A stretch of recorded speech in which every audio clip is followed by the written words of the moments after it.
নমস্কার, এখন আমরা পড়ব Michael addition reaction. Michael addition রিঅ্যাকশানে নিউক্লিওফাইলটা স্টেবিলাইজড হবে, এটা তোমাকে খেয়াল রাখতে হবে। আর কি খেয়াল রাখতে হবে? আর মনে রাখবে 1,4 অ্যাডিশন হবে। যেমন মনে করো আমি একটা কম্পাউন্ড নিচ্ছি, এইটা দেওয়া আছে, বলা আছে NaOET, আর দেওয়া আছে দিলে কি হবে। তাহলে তুমি স্ট্রাকচারটা দেখে নিশ্চয়ই এটা বুঝতে পারছো। এইখানে যে হাইড্রোজেনটা, এই হাইড্রোজেনটাকে অ্যাসিডিক হাইড্রোজেন বা অ্যাক্টিভ হাইড্রোজেন বলা হয়। কি হবে? বেস দিলে প্রথমে এই হাইড্রোজেনটাকে নেবে, এই বন্ডটা ওপরে উঠবে, মাইনাস হবে। তাহলে দেখো এটা যদি মাইনাস হয়, এইটা হবে তখন তোমার নিউক্লিওফাইল। এই নিউক্লিওফাইলটা একটা সফট নিউক্লিওফাইল। কেন সফট নিউক্লিওফাইল বলছি? কারণ এই মাইনাসটা দেখো এই দিকে রেজোন্যান্স করতে পারে, আবার দেখো এই দিকেও রেজোন্যান্স করতে পারে, মানে রেজোন্যান্স স্টেবিলাইজড নিউক্লিওফাইল। ওই জন্য বলছি নিউক্লিওফাইলটা স্টেবিলাইজড হবে। এখন যদি নিউক্লিওফাইলটা স্টেবিলাইজড হয়, তখনই এই নিউক্লিওফাইলটা গিয়ে এই পজিশনে গিয়ে অ্যাটাক করবে। এটা 1,4 পজিশন বলে, কারণ 1, 2, 3, 4 এই বন্ডটা এখানে পড়বে, এই বন্ডটা উপরে উঠবে। তাহলে দেখতে কেমন হচ্ছে? দেখতে তোমার কাছে এরকম হচ্ছে যে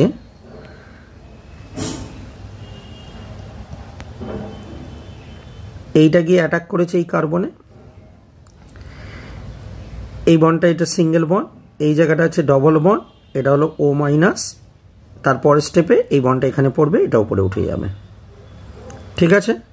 তাহলে তোমার কাছে প্রোডাক্টটা কি দাঁড়াচ্ছে? প্রোডাক্টটা দাঁড়াচ্ছে এইটা।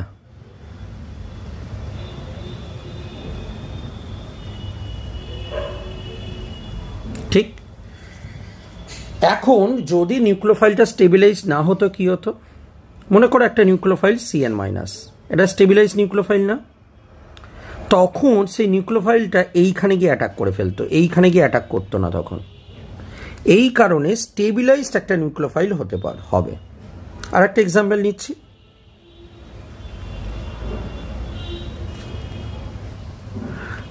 সো নেক্সট এক্সাম্পলটা হলো, মনে করো তোমাকে এরকম একটা কোশ্চেন দেওয়া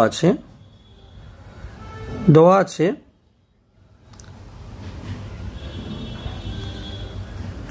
দিয়ে বলেছে KOH, আর বলেছে এইটা দিলে কি হবে।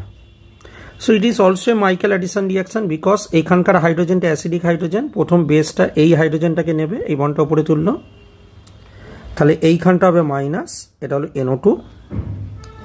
এবার গিয়ে দেখো এটা CN, তাই তো? তাহলে মাইনাসটা গিয়ে এই কার্বনে গিয়ে অ্যাটাক করেছে, এই বন্ডটা এখানে পড়েছে, এই বন্ডটা উপরে উঠেছে। তাহলে গিয়ে এটা অ্যাটাক করলে কেমন দেখতে হচ্ছে? এটা NO2 গিয়ে অ্যাটাক করেছে এই কার্বনটা, এই বন্ডটা সিঙ্গেল বন্ড, এটা ডবল বন্ড, সি নাইট্রোজেনের সঙ্গে ট্রিপল বন্ড ছিল, একটা বন্ড উঠে গেছে, তাই এটা ডবল বন্ড, ওপরে নাইট্রোজেন মধ্যে মাইনাস। পরের স্টেপে এই মাইনাসটা এখানে পড়বে, এই বন্ডটা উপরে উঠবে। তাহলে দেখতে হচ্ছে এটা NO2, C triple bond N। So it is also a Michael addition reaction. এখন আমি যে রিঅ্যাকশনটা নেবো সেটা খুব ফেমাস একটা রিঅ্যাকশন, অনেকবার পরীক্ষাতেও এসছে, সেই রিঅ্যাকশনটা করছি। দেখো আমরা কি করলাম, একটা ম্যালোনিক এস্টার নিলাম। ম্যালোনিক এস্টার কেমন? এটা হলো একটা ম্যালোনিক এস্টার। ঠিক আছে? বুঝতেই পারছো এখানকার অ্যাক্টিভ হাইড্রোজেন কোনটি। তো এই ম্যালোনিক এস্টারের যখনই আমি NaOET দেবো, এই হাইড্রোজেনটাকে নেবে, এই বন্ডটা উপরে উঠবে, তার মানে CH- হবে, রাইট? এবার এটার সঙ্গে কার রিঅ্যাকশন হচ্ছে? এটার সঙ্গে মনে করো এইরকম একটা কম্পাউন্ডের রিঅ্যাকশন করছি। তাহলে নেক্সট স্টেপটা কি হয় বুঝতে পারছো? দেখো 1, 2, 3, 4 কোথায় গিয়ে অ্যাটাক হবে? 4 পজিশনে, কারণ এই মাইনাসটা দেখো রেজোন্যান্স স্টেবিলাইজড হচ্ছে। তাহলে এই মাইনাসটা গিয়ে 4-এ গিয়ে অ্যাটাক করবে, এই বন্ডটা এখানে পড়বে, এই বন্ডটা উপরে উঠবে। ঠিক? তাহলে দেখতে কেমন হচ্ছে? এইটা এখানে এসছে, এটা ও এর মাথায় কি হচ্ছে? মাইনাস, এই জায়গাটা গিয়ে সিএইচ গিয়ে অ্যাটাক করেছে, এটা ওইটি ওইটি। নেক্সট স্টেপে কী হচ্ছে, নেক্সট স্টেপে এই মাইনাসটা এখানে পড়ছে, এই বন্ডটা ওপরে উঠছে। তাহলে স্ট্রাকচারটা হচ্ছে এরকম,